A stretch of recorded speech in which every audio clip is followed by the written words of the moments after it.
Nos va a pasar volando, se lo puedo asegurar. Se ha pasado volando en todo.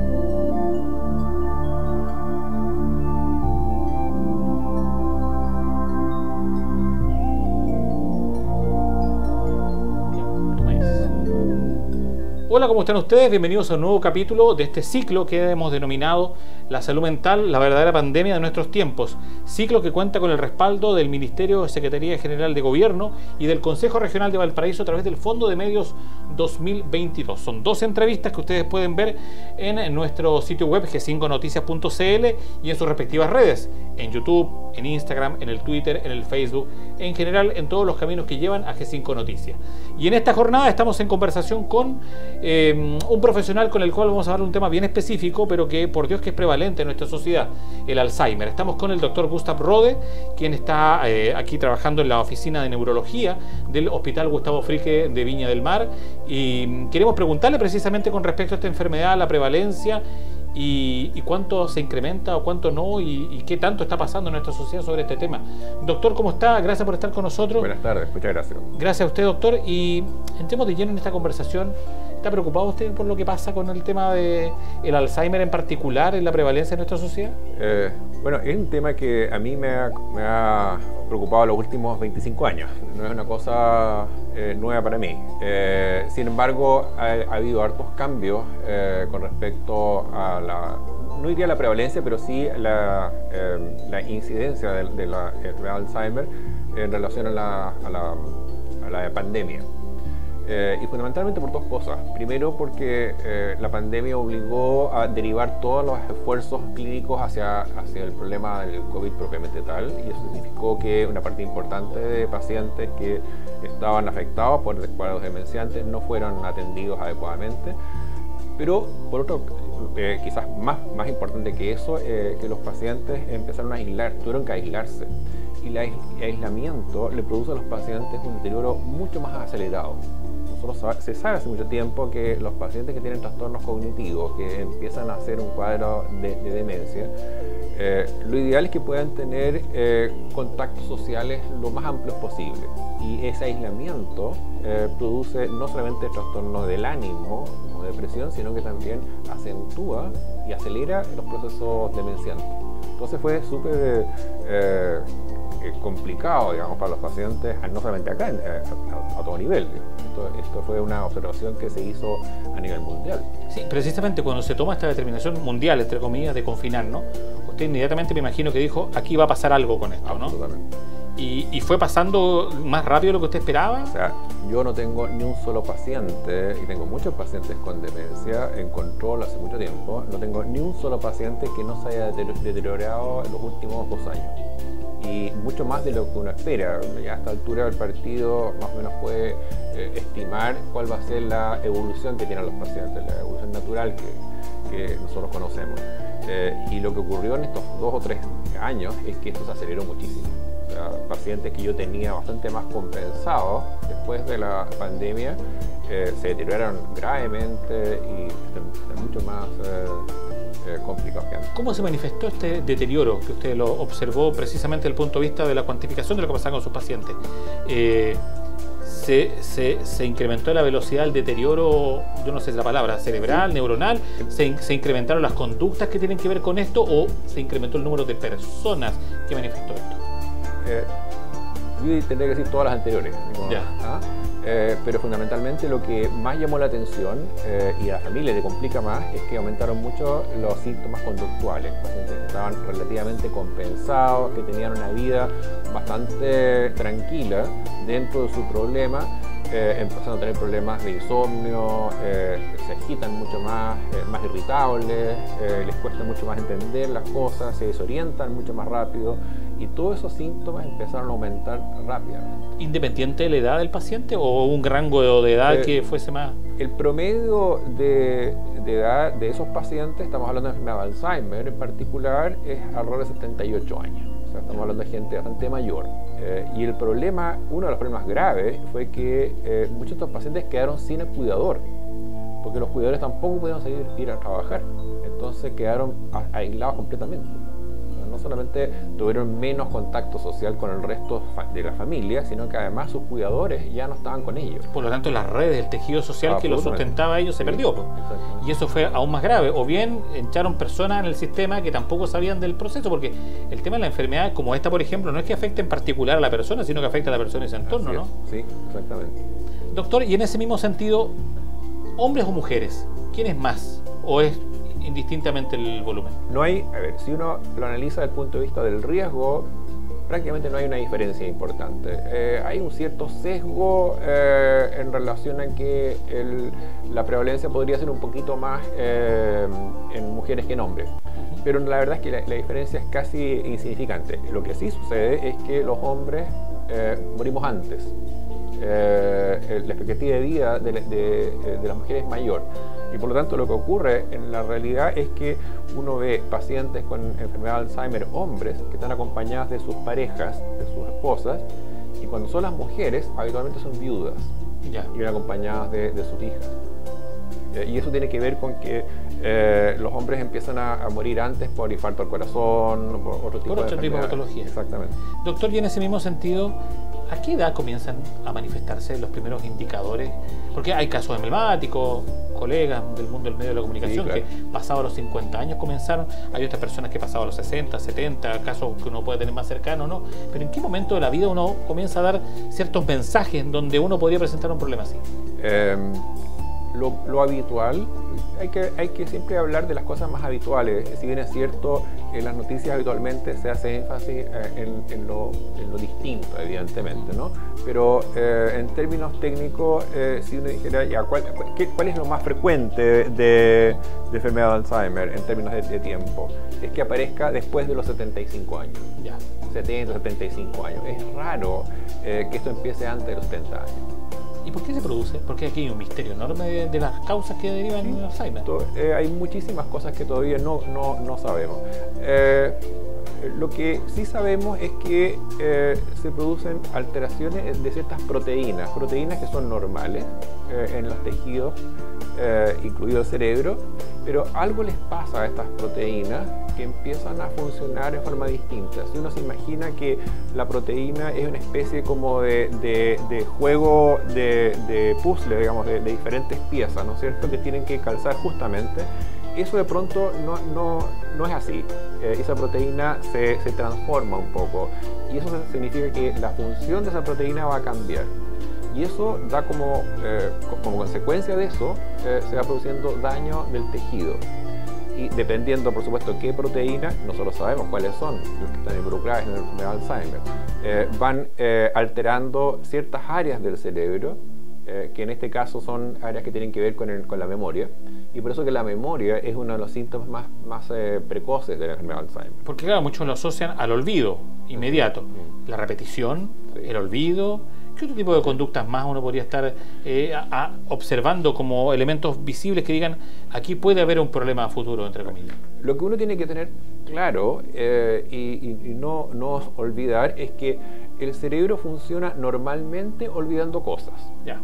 Eso es, o sea, por lo tanto, olvidar es normal. La única forma en que yo pueda generar nueva información es desechar lo que ya no me interesa o lo que no me sirve. Por lo tanto, constantemente estoy haciendo eso, el cerebro está haciendo eso. Pero el punto es qué cosa a mí se me olvida. Y lo que les pasa a los pacientes con enfermedad de Alzheimer no es que se le olvide dónde dejó el lápiz, o dónde dejó los lentes o las llaves, o dónde estaciona el auto, sino que se le olvida eventos que son significativos para ellos. Por ejemplo, vino, qué sé yo, los nietos el fin de semana, se acuerdan de eso, como si nunca hubiera ocurrido. La sensación que ellos tienen es que nunca ha ocurrido eso. Eso es mucho más significativo. Pero lo que ocurre habitualmente es que muchas personas que consultan dicen, no, doctor, estoy preocupado porque resulta que ahora ando más desorientado, más desatento y se me olvidó dónde dejé los lentes. Eso es absolutamente normal. Eso no tiene nada que ver con la enfermedad. ¿Y tiene que ver también con el entorno más cercano, que la persona se le comience a borrar de la memoria, entre comillas, las relaciones y vínculos más cercanos? La persona que está casada, el marido, los hijos, la familia, o tiene que ver con un asunto más perimetral. Eso es un proceso bastante más tardío. Lo primero que ocurre es que los pacientes empiezan a olvidar cosas muy recientes. Ya. A lo que le dijeron, lo olvidó y lo repite varias veces. No repite 1 o 2 veces, lo repite 5 veces y lo repite 5 veces en 10 minutos. Claro. Como si nunca lo hubiera hecho. Y lo otro es que empiezan a tener dificultades en la orientación en el tiempo. Les cuesta entender esto, qué día es, la fecha exactamente, el año. ¿Ah? ¿Qué edad tengo también? No, eso después, eso es. Depende si es hombre o mujer. No, esa. Sí, no, también, pero que a veces como que pierden la percepción de la edad que tienen. Con el tiempo aparece eso, pero es mucho más precoz esta sensación de no tener una idea clara de la fecha. Y empiezan a confundir, donde, por ejemplo, pacientes que he visto están abrigados, y me dicen, ¿en qué época estamos? En verano, y claramente no lo es, digamos. Entonces, ese tipo de cosas llaman la atención, y algo bastante precoz. Pero ¿qué pasa con las personas cuando tienen este tipo de problemas y uno las contrasta a la realidad? Porque ahí es donde a uno le recomiendan, lo reconozco abiertamente por experiencia familiar, sí. Le recomiendan que no entre en la dinámica de tratar de imponer cierta realidad a la persona, porque yo le puedo colocar una foto mía con ella y no me va a reconocer. ¿Qué está pasando allí? ¿Qué está pasando en el cerebro en ese momento? Es una de las cosas que uno tiene que tomar en cuenta, de que los pacientes funcionan de esa manera y tienen esa conducta porque no logran entender lo que está pasando. Y si uno insiste en tratar de llevarlas a nuestra realidad, a la realidad que suponemos que es normal, les produce un conflicto muy grande. Y muchos de los pacientes reaccionan mal porque se angustian. Es como si yo le tratara de convencer a usted de que estamos en Shanghái y que yo soy el presidente Putin. Entonces usted me va a mirar con cara de el doctor ya se puso raro y mejor no le digo nada, ¿no es cierto? Pero eso pasa en los mejores pacientes. Ese nivel de desconfianza en la información que recibe. Absolutamente. Entonces, la verdad es que uno no tiene que entrar en esa dinámica de tratar de discutir ni llevarlos a la realidad, sino que muy sutilmente tratar de disminuir la tensión y darle todos los elementos que los pacientes puedan usar para volver a entender que están donde están. ¿Que están seguros? Los pacientes, la sensación de realidad empieza a depender de las cosas externas. Por ejemplo, yo me siento confortable y me siento seguro porque me doy cuenta que estoy en mi casa, porque estoy con mi gente. Después, de pronto, si no está la persona que está siempre conmigo, yo me siento intranquilo. Es como los niños chicos. Yo observo aquí entre sus cuadros, tiene unos cuadros con los mapas del cerebro. ¿Existe una observación, un mapeo, entre comillas, del cerebro, de que hay en algunas zonas que presentan, como usted decía, esta alteración de las proteínas? O sea, sí, ¿es físicamente claro observable el proceso? Sí, es observable. Hay varias técnicas de imagen que nos permiten saber, por ejemplo, la cantidad de proteínas alteradas que están en el cerebro. Hay una que se llama proteína beta amiloide. No importa mucho los nombres, pero sí hay técnicas en que uno puede mapear la distribución de esas proteínas, y también hay otras técnicas que permiten saber qué áreas del cerebro están fallando más que otras. Y esa distribución es bien característica dependiendo en cada enfermedad. Una de ellas, que es la más frecuente, la que estamos hablando ahora, es la enfermedad de Alzheimer, pero hay otras demencias que tienen que ver con otras proteínas y tienen, por lo tanto, otra distribución dentro del cerebro. Y en consecuencia los síntomas pueden ser diferentes. Claro, de eso mismo le iba a preguntar, precisamente porque claro, hablamos de Alzheimer, pero no hemos hablado de las demencias seniles, que son otra cosa completamente diferente. Conceptualmente no es tan distinto. Lo que pasa es que es como como decía un amigo mío, juntar manzanas con velocidad. El concepto es como distinto. A ver, la demencia es una enfermedad en que uno va perdiendo capacidades cognitivas, ¿ya? Y la causa puede ser múltiple. La más frecuente es la enfermedad de Alzheimer, ¿ya? Hay otras enfermedades que tienen otros nombres y que obedecen a otros procesos, pero que finalmente igual van a producir compromiso cognitivo con otros síntomas. El concepto que se tenía antes de demencia senil tenía que ver con no poder discriminar unas con otras. Y como es una situación que aparece habitualmente en gente muy mayor, se acuñó esta idea de la demencia senil, de que en el fondo es una enfermedad de la vejez y por lo tanto está ligada con la vejez y por lo tanto podría ser causada por la vejez. Y la verdad es que eso es un error. El mero hecho de ser viejo, y todos ojalá con suerte vamos a ser viejos o más viejos y ojalá sin enfermedad, que sería lo ideal. Lo que ocurre es que en la medida que pasa el tiempo se van acumulando eventos que desembocan en distintas enfermedades, presión alta, diabetes, etcétera. Entre ellas están las demencias, por eso que es más frecuente. Pero sabemos que la enfermedad de Alzheimer puede aparecer, es muy muy raro, pero puede aparecer, y hemos tenido pacientes así en los 45, 50 años. Eso es extremadamente excepcional, pero puede ser, porque eso tiene que ver con la enfermedad, no tiene que ver con el proceso de envejecimiento. Entonces, se generó durante mucho tiempo esta idea falsa de que la demencia tiene que ver con el envejecimiento. No, son dos cosas distintas. Una cosa es tener una demencia y otra cosa es envejecer. Envejecer es normal. Tener una demencia es anormal, es una enfermedad.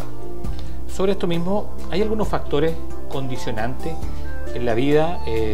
Alimentación, estrés, consumo de sustancias o algún otro tipo de enfermedad que pueda derivar en un cuadro como el del Alzheimer, por ejemplo.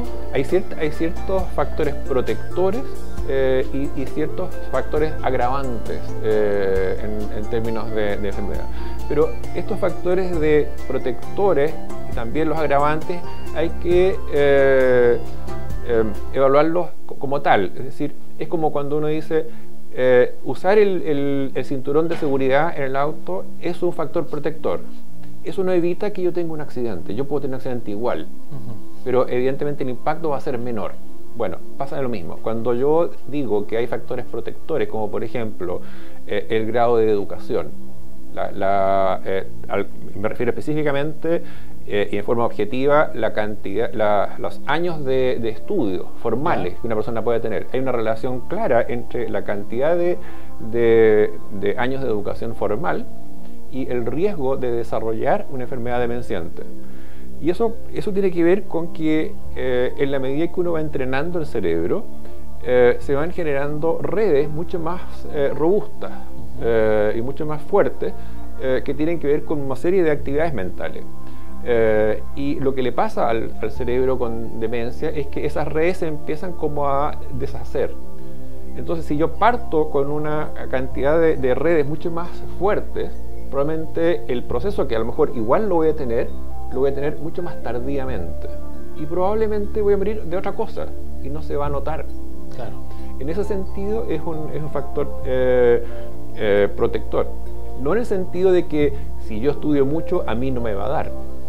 Me va a dar igual, pero en vez de que se note a los 70 años, a lo mejor se me va a notar a los 90. Y con suerte, a los 89 me voy a morir en un accidente de avión. Pero claro, o sea, yo entendiendo el concepto, sí, porque en esta enfermedad uno está lleno de mitos y de comentarios de personas que sin ninguna experticia dicen, porque me pasó a mí, creo que así son las cosas. Entonces, no, los que son demasiado maniáticos del orden, no, los que son demasiado estructurados en esto, no, los que son... Entonces, al final de cuentas, menten, y la idea es precisamente desenregular todo este tipo de cosas. Hay un par de factores protectores que se conocen hace mucho tiempo y tienen bastante fuerza estadística. Uno, quizás uno de los más importantes, es el que hablamos recién, los años de estudio. El estudio, el entrenamiento cerebral. Exactamente, el entrenamiento. El segundo es el no estar aislado. O sea, claramente las personas que viven solas tienen un peor desempeño a la larga de aquellos que viven juntos. Pero también eso es transmisible a cualquier edad de la vida. Absolutamente, absolutamente. ¿Ya? Con mayor razón hay gente mayor que tienen mucho menos redes.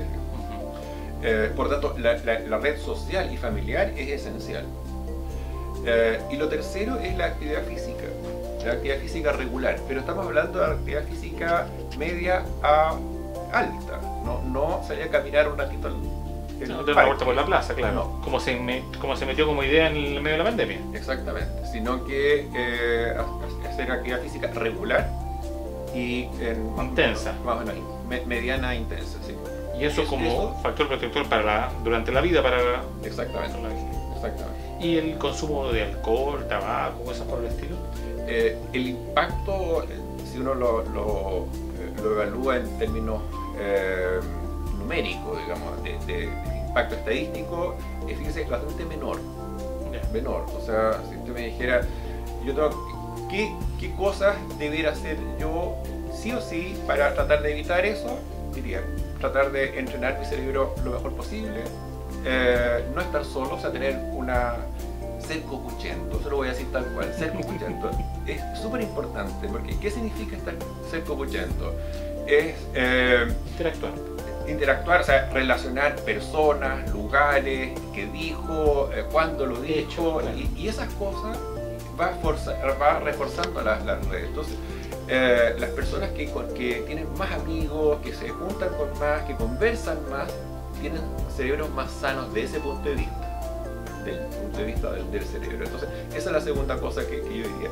Y lo tercero, probablemente, tratar de hacer un poco más de actividad física de la que uno habitualmente hace. ¿Y la genética? La genética es súper importante, pero no tiene, excepto estos casos muy particulares, que hay formas de Alzheimer que son heredables, que son menos del 2%, que es muy bajo. El resto, la verdad es que no es tan relevante. No es tan relevante. ¿Qué recomienda usted desde el punto de vista del manejo de una enfermedad así? Que las personas se mantengan en sus núcleos hogareños, con sus relaciones familiares, porque hay algunas personas que se desentienden del problema y tratan de mantenerla en un hogar, porque se perturban ya con lo que estamos, porque sabemos que tiene un efecto claramente devastador en muchas familias el hecho de que una persona tenga una enfermedad de este tipo, pero desde su punto de vista del expertise, ¿qué es lo que usted recomienda? Bueno, como plan ideal, podríamos decir. Sí, por supuesto. A ver, lo ideal es que el paciente pueda mantenerse en el ambiente más familiar posible, más familiar para él, claro. Habitual, a eso me refiero con lo familiar. Pero, como usted bien dijo en un momento, esto es una enfermedad que no es de una persona, sino que es de la familia entera. Y en un momento determinado uno tiene que tomar una determinación que es muy dura. Porque resulta que los pacientes, en la medida que van avanzando su enfermedad, van apareciendo otros síntomas, particularmente síntomas conductuales, agitación, duermen mal, pueden agitarse en la noche, etc. No controlan el esfínter. Y eso les complica no solamente al paciente, sino que a la familia entera. ¿No es cierto? Y la familia entera empieza a enfermarse, y la relación, la dinámica de relación en esa familia se altera por ese paciente. Y uno tiene que tomar en una balanza las dos cosas. Primero, lo que es bueno para el paciente, pero también lo que es bueno para una familia. Y de pronto uno llega a la conclusión de que lo mejor para todos es que ese paciente esté en otro lugar donde lo pueden acoger mejor, donde lo pueden cuidar mejor, monitorearlo, y donde esa familia va a sufrir mucho menos. Pero siempre es una decisión muy compleja, sobre todo porque nuestra sociedad está estructurada con la idea de que nosotros nos hacemos cargo de nuestros abuelos. Hay otras sociedades donde eso no es así, y mucha gente llega a una edad determinada completamente sano y deciden irse a un hogar donde van a seguir viviendo. Acá no tenemos esa idea. Entonces tenemos también una cuestión cultural entre medio. Pero volviendo a lo mismo, o sea, uno tiene que siempre fijarse no solamente en el paciente, sino que cuál es el impacto que tiene ese paciente y los síntomas de ese paciente en toda la enfermedad. Porque a veces es el paciente, es la hija del paciente, el marido de la hija, los hijos de la hija, y todos están metidos en la misma dinámica.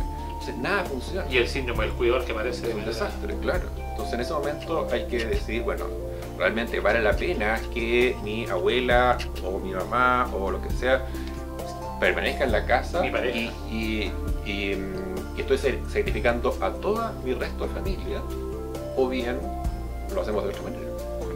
Doctor, bueno, el reloj es un enemigo de este programa, y yo le decía, se nos iba a pasar volando el tiempo, sí. Y se nos ha pasado volando el tiempo. Pero yo le quiero dejar a usted el último minuto de este mensaje, de esta conversación, para que usted nos indique de qué debemos preocuparnos en estos tiempos post-pandemia, podríamos decir, post-COVID, de cómo mantenernos al cuidado de nuestra salud mental, y fundamentalmente con esto que hemos conversado nosotros, que es con el Alzheimer. Así que yo lo dejo a usted con la cámara frente a usted para que usted le pueda comentar a quienes lo ven, ¿de qué usted le recomendaría desde el punto de vista médico? Yo diría que, tratando de recapitalizar un poco lo que estuvimos hablando, hay que seguir trabajando siempre que uno pueda, pero no solamente trabajar, sino que también uno tiene que diversificar su vida. es bueno hacer actividad física, es bueno hacer actividades sociales, es bueno tener amigos, pero no solamente tenerlos, sino que contactarlos con ellos. Invertir en otras ideas, ir cambiando las cosas que uno hace constantemente. Eso yo creo que es mucho más importante que un alimento determinado o un fármaco. Se han descrito y se han usado muchos fármacos. La verdad es que esto casi no es un problema de los medicamentos. Tiene que ver más bien con cómo yo organizo mi vida y cómo organizo mis redes sociales para tener una vida plena. Le queremos agradecer al doctor Gustav Roe, quien ha estado con nosotros conversando sobre este tema en uno más de estos 12 capítulos de este ciclo 2022 en nuestro proyecto del Fondo de Medios 2022, pues que hemos logrado gracias al financiamiento del Gobierno Regional de Valparaíso y el Ministerio Secretaría General de Gobierno. Salud mental, la verdadera pandemia de nuestros tiempos. Muchas gracias, doctor, por estar con nosotros. Encantado. Y a ustedes también lo pueden ver en g5noticias.cl, en nuestro YouTube, en nuestro Instagram, en nuestro Facebook, en nuestro Twitter, en todos los caminos que nos llevan a esta multiplataforma de información, noticias y también con muchos datos para ustedes. Que estén muy bien, nos vemos.